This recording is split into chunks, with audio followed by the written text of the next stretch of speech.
ইন্দ্রাণী গাঙ্গুলির ছেলেই হলো আয়ুষ্মান গাঙ্গুলি। জানতে পারছে অভিমন্যুবাবু? সম্পূর্ণ জানতে হলে দেখতে থাকো। গল্পে শুরুতেই দেখা যায় আয়ুষ কুসুমের জন্য ভগবানের কাছে প্রার্থনা করতে থাকে আর কঠিন ব্রত পালন করতে থাকে, কারণ এই ব্রতটা পালন করলেই নাকি স্ত্রীকে সুস্থ করা যাবে। এই গ্রামের যে রাজা ছিল সে নাকি তার স্ত্রীকে বাঁচানোর জন্য এই কঠিন ব্রতটাই পালন করেছিল আর তার স্ত্রী একদম সুস্থ হয়ে গিয়েছিল। তাই আয়ুষও বিশ্বাস করে সে এই ব্রতটা ভালোভাবে পালন করলে সবটা ঠিক হয়ে যাবে, কুসুম আবারও আগের মতন সুস্থ হয়ে যাবে। এইদিকে কুসুম তো একেবারেই অসুস্থ। কুসুমকে বাঁচানোর জন্য শহরে যাবে বলে ঠিক করেছে অনুশ্রীর বাবা।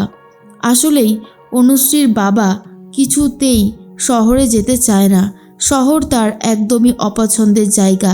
অভিমন্যু বাবু তবুও শহরে যেতে চায় এখন, কারণ কুসুমকে সে মেয়ে বলে মেনে নিয়েছে। তাই ঠিক করে কুসুমের জন্য সে শহরে যাবে, কুসুমকে ভালো একটা হসপিটালে ভর্তি করে সুস্থ করে তুলবে। তখনই অনুশ্রী বলে, বাবা আমি সমস্ত ব্যাগটা গুছিয়ে নিয়েছি, চলো এইবার তো আমাদেরকে বেরোতে হবে। তার আগে আমরা কুসুমকে ঠিকঠাকভাবে গাড়িতে নিয়ে যেতে চাই। এরপরেই দেখা যায় আয়ুষ তো ছটপট করতে থাকে, কিন্তু ব্রতটা খুব মন দিয়ে পালন করে। আর এসব দেখার পরে ঈশান বলে, ঠাকুরমশাই এসব কি হচ্ছে? আমার ভাইদার যে অনেক কষ্ট হচ্ছে, এই কষ্ট যে আমি দেখতে পাচ্ছি না ঠাকুরমশাই। ঠাকুরমশাই বলে, দেখো তোমার দাদা একটা কঠিন ব্রত পালন করছে, আর এই ব্রতটা যে কঠিন হবেই, কারণ এই ব্রত যে কঠিন হয়েছে বলেই আমরা ফল পেতে পারি। কঠিন রাস্তাটা পার করলেই ফল পাওয়া যেতে পারে। কিন্তু ঈশান ভাবে, যদি ভাইদার কিছু হয়ে যায় তাহলে আমি কি করব? এরপর ঈশান ভাইদাকে বারবার করে ডাকতে থাকে, কিন্তু কোনো লাভই হয় না। ঈশান মন দিয়ে দেখতে থাকে ভাইদা ঠিক কী করছে। আয়ুষ তখন মন দিয়ে ব্রতটা পালন করতে থাকে, আর এদিকে গাড়িতে তোলা হবে বলে ঠিক করেছে কুসুমকে। ঠিক সেই মুহূর্তেই সব হঠাৎ করেই চারিদিক নিস্তব্ধ ছিল, কিন্তু হঠাৎ করে ঝড় বইতে শুরু করে, বৃষ্টি আসতে থাকে। আর এটা দেখার পরে ঈশান ঠাকুরমশাইকে জিজ্ঞেস করে, আচ্ছা ঠাকুরমশাই এই সবগুলো কেন হচ্ছে? ঠাকুরমশাই বলে, আজকে উনি যেটা করেছেন ভগবান শান্ত হয়েছে, ভগবান খুশি হয়েছে, তাই। এরপরে হঠাৎ করেই কুসুমের জ্ঞান ফিরে আসে। কুসুম ছোট স্যার বলে আয়ুষকে খুঁজতে থাকে। তখনই অনুশ্রী বলে, বাবা আমার মনে হচ্ছে কুসুমের জ্ঞান ফিরছে। আর এরপরে কুসুমের তাকানো দেখে অনুশ্রী খুব খুশি হয়ে যায় আর বলে, এই তো কুসুম সুস্থ হয়ে উঠছে, ডাক্তারবাবু একটু দেখুন তো। তখন ডাক্তারবাবু বলে, হ্যাঁ এখন তো প্রেশারটা একদমই নর্মাল হয়ে গেছে, আর শরীরটা মনে হচ্ছে আগের থেকে অনেকই সুস্থ। এটা তো মিরাক্কেল হয়েছে। এর মধ্যেই আয়ুষকে খবর দেওয়া হয়, আর আয়ুষ আর ঈশান দুজনেই চলে আসে। আয়ুষ তখন বলে, কুসুম তুমি ঠিক আছো তো? তোমার কোনো ক্ষতি হবে এটা আমি কিছুতেই মেনে নিতে পারবো না, তুমি ঠিক আছো তো? কুসুম তখন বলে, হ্যাঁ ছোট স্যার আমি একদম ঠিক আছি।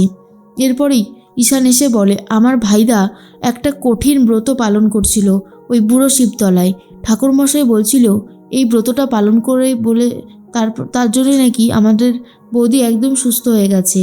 পুরোটাই তো নাটক, কিন্তু সব থেকে বড় সত্যিটা হলো আজকে আয়ুষের জন্যই কুসুম বেঁচে উঠেছে। এরপরেই অভিমন্যুবাবু বলে, তোমাদের ভালোবাসা দেখে আজ আমি সত্যি খুব আপ্লুত। প্রথমে ভেবেছিলাম তোমরা আদৌ স্বামী স্ত্রী কিনা, কিন্তু যত সময় যাচ্ছে ততই আমি বুঝতে পারছি তোমরা ঠিক একে অপরকে কতটা ভালোবাসো। সারাটা জীবন এইভাবেই একে অপরকে ভালোবেসে এক হয়ে থেকো, কারণ তোমরা যে বড্ড ভালো মানুষ। এরপরেই অনুশ্রী বলে, বাবা আজকে কুসুমের যদি কিছু হয়ে যেত আমি নিজেকে কখনোই ক্ষমা করতে পারতাম না। অভিমন্যুবাবুও সেই একই কথা বলে আর জিজ্ঞেস করে, আচ্ছা গৌরী তুমি কেন এইভাবে রিস্ক নিয়ে এই কাজটা করলে বলো তো? যদি তোমার কিছু হয়ে যেত তাহলে কি হতো? কুসুম বলে, আমি অনুশ্রী ম্যাডামের কাছ থেকে শুনেছিলাম এই তাঁতঘর আপনার স্ত্রীর আর আপনার মায়ের, আর অনেক স্মৃতি আছে এই তাঁতঘরে। তো এই তাঁতঘরটা যদি পুড়ে যেত তাহলে হয়তো আপনি অনেক কষ্ট পেতেন। আপনাকে কষ্ট পেতে দেখতে কে বা চায় বলুন তো কর্তা? আপনি এক কথাতে আমাদেরকে আপনাদের বাড়িতে থাকতে দিয়েছেন, সুযোগ করে দিয়েছেন, তাই আপনার বিপদ হবে বা আপনার ভালো যেটা হবে সেটাই তো আমাদেরকে করতে হবে, তাই না? কুসুমের এই সমস্ত কথা শুনে অভিমন্যুবাবু ভীষণ খুশি হয়ে যায় আর বলে, যাক তোমাকে অন্তত নিয়ে যেতে হয়নি শহরের হসপিটালে, এটাই খুব ভালো দিক। আর যাও তোমরা এখন একটু বিশ্রাম করো, তোমাদের ওপর থেকে অনেক ধকল গেছে। তখনই আয়ুষ বলে, কুসুম তোমার কোনো কষ্ট হচ্ছে না তো?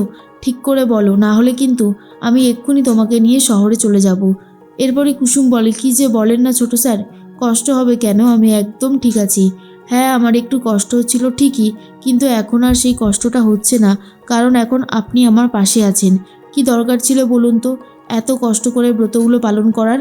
যদি আপনার কিছু হয়ে যেত তখন আমি দেবীমাকে কি উত্তর দিতাম? আয়ুষ বলে, সবাইকে বাঁচানোর দায়িত্ব কি একা তোমার নাকি যে তুমি সবার দায়িত্ব নিয়ে রাখবে?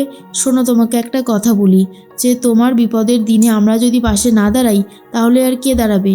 তুমি যেমন ঠিক সবার বিপদে ঝাঁপিয়ে পড়ো, সবাইকে বাঁচানোর জন্য চেষ্টা করো, আমরাও সেরকম তোমার বিপদে তোমাকে বাঁচানোর চেষ্টা করেছি। এরপরে অনুশ্রীর বাবা বলে, গৌরী, তোমার কাছে আমি চিরঋণী। আজ তুমি যদি না থাকতে তাহলে আমি আমার মেয়েকে কোনোদিনও জীবিত আর খুঁজে পেতাম না। তখন কুসুম বলে, আমার দেওর হ্যাবলা, ও তো ছিল কর্তা, ও না থাকলে অনুশ্রী ম্যাডামকে বার করা সম্ভব হতো না, ওর সাহসও অনেক কাজে লেগেছে। তখন অনুশ্রীর বাবা বলে, ঈশান, বিশেষ করে ঈশানকে বলে, হ্যাবলা বলো তুমি কি চাও, তুমি যেটা চাইবে আমি তোমাকে সেটাই দেব। তখনই বুদ্ধি করে ঈশান বলে, আমার কিছু চাই না, আপনি এক কাজ করুন, আমাকে আশীর্বাদ করুন, আমি যেন আমার ভালোবাসার মানুষদেরকে নিয়ে অনেক ভালো থাকতে পারি, শুধু এটুকুই চাই, আমার আর কিছু চাওয়া পাওয়ার নেই। আর ঈশানের এটা কথাটা শুনে খুব খুশি হয়ে যায়। তখনই অভিমন্যুবাবু ভাবে, সত্যি ছেলেমেয়েগুলো বড্ড ভালো, ওরা যে এত সহজ সরল, খুব ভালো। এরপরে রাত হতেই কুসুমের জন্য খাবার নিয়ে আসে আয়ুষ আর বলে, নাও কুসুম, এবারে তুমি হাঁ করবে আর আমি তোমাকে খাইয়ে দেব। কুসুম বলে, ছোট স্যার থাক না এসব, আর কত কষ্ট করবেন বলুন তো, আমাকে রান্না বান্না করতে হবে, আমি বরং কাজ করতে শুরু করে দিই। কিন্তু আয়ুষ তখন বলে, খবরদার, তুমি কোথাও যাবে না। আর শোনো, তোমাকে একটা কথা বলি, আমি আছি তো, তুমি এত দায়িত্ব নিতে যাচ্ছ কেন? খেয়ে নাও খাবারটা। এরপর কুসুমের মুখে খাবারটা তুলে দিতে থাকে আয়ুষ, যা দেখার পরে অন্যদিকে অভিমন্যুবাবু ভাবে, কেন জানি না রাজাকে দেখে মনে হয় রাজশেখর, আর এই গৌরীকে দেখার পর মনে হয় ইন্দু। ওদের দুজনের এত মিল রয়েছে, এদের দুজনের মধ্যে কি করে এটা পসিবল সেটাই তো বুঝে উঠতে পারি না। আর এই রাজাকে দেখতে পুরোপুরি যেন রাজশেখরের মতন হয়েছে। তবে ওদের মধ্যে কেন আমি ওই দুজনের ছায়া পাই, যাদের দুজনকে আমি সব থেকে বেশি ঘেন্না করি? কিন্তু এই ইন্দ্রাণী গাঙ্গুলি আর রাজশেখর গাঙ্গুলির ছেলেই যে আয়ুষ্মান গাঙ্গুলি আর ঈশান গাঙ্গুলি, সেটা কিন্তু খুব তাড়াতাড়ি জানতে পারছে অভিমন্যুবাবু। আর এর মধ্যেই মাঝরাতে কুসুমের প্রচুর জ্বর এসেছে, গা জ্বরে পুড়ে যাচ্ছে। আর মাঝরাতে নিজের ঘুমকে বিসর্জন দিয়ে রীতিমতো কুসুমের দেখভাল করতে শুরু করে দেয় আয়ুষ। আর কুসুম ভাবে, এটা কি স্বপ্ন নাকি সত্যি? ছোট স্যার এতটাই আমাকে আগলে রেখেছেন। আর এরপরে কুসুমকে যত্ন সেবা করতে গিয়ে আয়ুষও ঘুমিয়ে পড়ে।